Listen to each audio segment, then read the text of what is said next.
বিসমিল্লাহির রহমানির রহিম।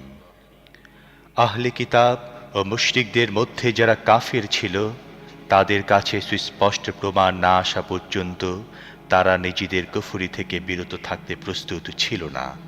অর্থাৎ আল্লাহর পক্ষ থেকে একজন রসূল যিনি পবিত্র সহিফা পড়ে শোনাবেন, যাতে একেবারে সঠিক কথা লেখা আছে।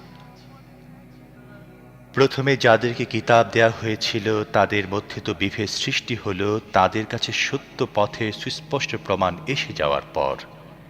তাদেরকে তো এছাড়া আর কোনো হুকুম দেয়া হয়নি যে তারা নিজেদের দিনকে একমাত্র আল্লাহর জন্যে নির্ধারিত করে একনিষ্ঠভাবে তার ইবাদত করবে, নামাজ কায়েম করবে ও যাকাত দেবে। এটি যথার্থ সত্য ও সঠিক দিন।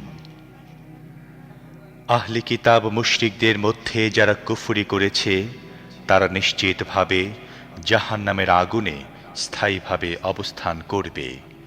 তারা সৃষ্টির অধম। যারা ঈমান এনেছে এবং সৎ কাজ করেছে, তারা নিশ্চিতভাবে সৃষ্টির সেরা। তাদের পুরস্কার রয়েছে তাদের রবের কাছে চিরস্থায়ী জান্নাত, যা নিম্নদেশে ঝর্ণাধারা প্রবাহিত। সেখানে তারা চিরকাল থাকবে। আল্লাহ তাদের প্রতি সন্তুষ্ট হয়েছেন এবং তারাও তাঁর প্রতি সন্তুষ্ট।